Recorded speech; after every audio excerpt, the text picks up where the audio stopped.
Hey guys, Justin Leung, and I'll be talking to you about taking life one sentence at a time. So let me ask you this. What is a sentence? Now, if I were to ask you this, what's the first thing that comes to mind? To me, a sentence is a way for me to keep all my thoughts and feelings in check. It's like a journal or a diary, but it's shorter and takes less time. Now, I'm going to be real with you. I'm going to open up a little bit. I'm a really sensitive guy. I cry a lot, and this has led me to have a really dramatic life. Now, this made things hectic and messy, and it actually led me to have panic attacks. Now, panic attacks are different for everyone. For me, it was shaking, crying, my brain would get all foggy, and I would hyperventilate. And hyperventilating is when your airways start to close and you can't breathe. Now, a lot of the times this would happen at my house. It's just me, and when I couldn't handle it, I'd call a friend. And he wouldn't know what to do with me. And quite honestly, I don't blame them. I wouldn't either. Now, while I was talking to them, it did make me feel better, but I would be sitting at the corner of my house, just waiting for it to pass. Just sitting there, holding my dog, just waiting for it to be over. And I just thought that this was a phase, like any other phase. But it wasn't. The panic attacks just got worse and worse until the point that went out of my house and to my school. So the very first time I had a panic attack at school, it was before a major test. And it was the last test of the year. This test was going to make or break my grade. So I didn't walk in there like, oh my god, I'm going to fail. What am I going to do? I walked in there like I was going to own that test. Like I was going to get an A, and I was going to rock it. Like, make my parents proud. Shout out to Jana and Leung, wherever you are. Like, I was ready. But when I walked in and I sat down, and I looked at the test, I froze. Like, I choked. I didn't know what I was supposed to do. My hands started to shake, and I started to cry. Now, when you're in high school and you're a 17-year-old boy looking at a test and you're crying in the corner, everyone's like, yo, dude, what's going on with him? Like, I didn't want that. So I got up and I went to my teacher. And I tried to tell him what was going on. But I couldn't, because I was hyperventilating. I couldn't talk, and I couldn't breathe, and I was a mess. Luckily, he understood, and he took me to the nurse's office. And from there, they just put me in a room. So it was me, my counselor, 2 nurses, and my mom on the phone. Shout out to Jana, wherever you are. And we just sat there. And at a certain point, when I stopped crying, my counselor asked me, do you think about the people you affect? And quite honestly, I can say no. I didn't. Because like I mentioned earlier, how are you, kids my age, how are they supposed to know how to deal with something like that? You don't. If someone's calling you crying on the phone, what are you supposed to do? What are you supposed to say? So this had me thinking, what am I going to do if this happens to me again? Because I don't want to put my friends in that position, and every single time I feel like I'm not going to pass a test, I can't go to the counselor's office or the nurse's office every single time. So this had me think about positive reinforcement. And for a while it worked. I was like, yo, you're the man, you dress so fine, like, ooh, like, it worked for a while. But it didn't work for long, because all that was happening up here. How is it supposed to work if my mind isn't organized enough to use it? So one day I was walking home and something happened. And I was going to take out my phone and call a friend. But I thought about what happened today, the test, and I didn't want to put them through that. So instead I opened up notes and I just started typing. And 3 words came out. And this was my first sentence. And I used quotation marks because they're just 3 words. And all it said was, what you're doing. Now to all of you, this makes absolutely no sense, and if you tell me that it does make sense to you, I'm going to tell you you're lying.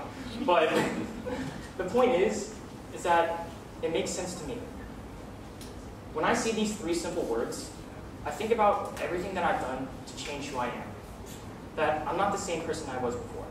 That I'm making a conscious effort to change myself for the better, and that matters. And doing this, writing a sentence, it got all the need to vent to a friend without having it affect them, but it still made me feel good.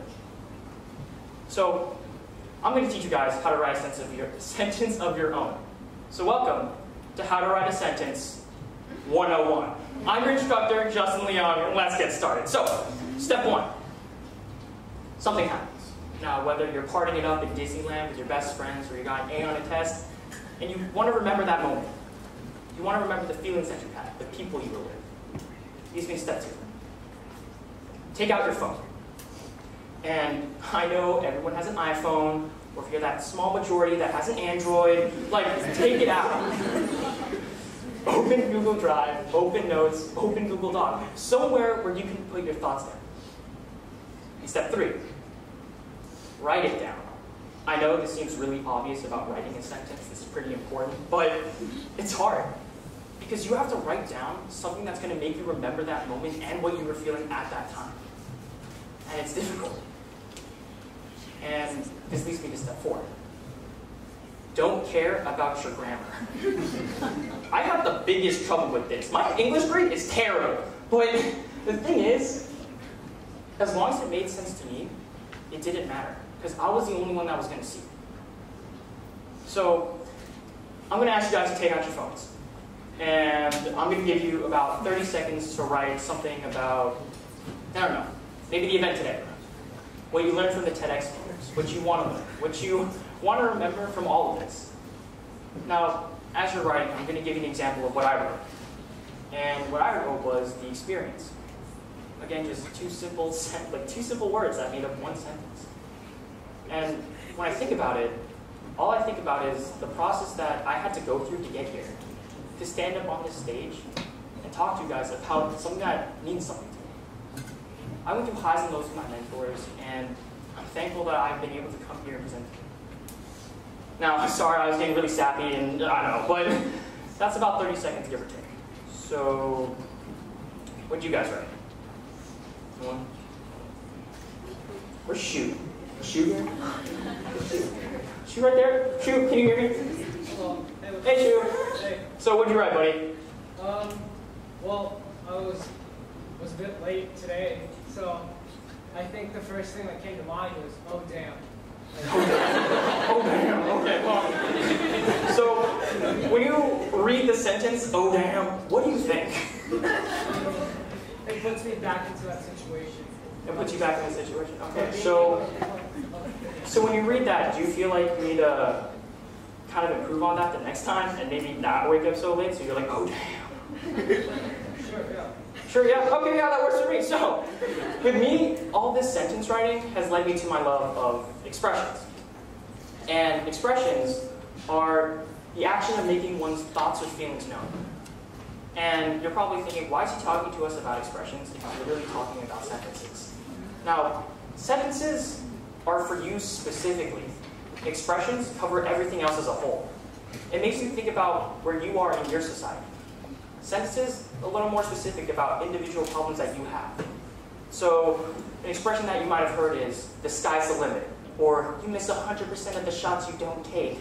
And those are good.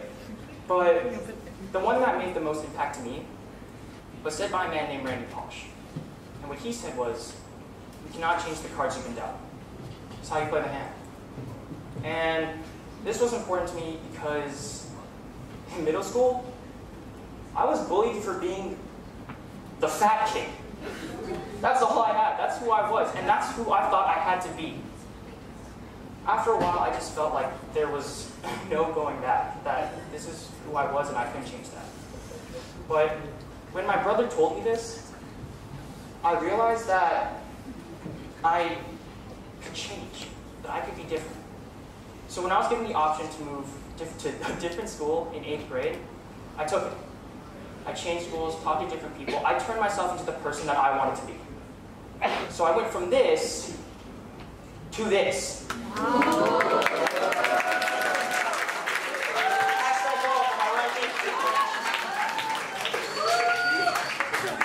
But all jokes aside, expressions words. These are things that turn our thoughts into something tangible. Something that we can use to think about our lives, to reflect.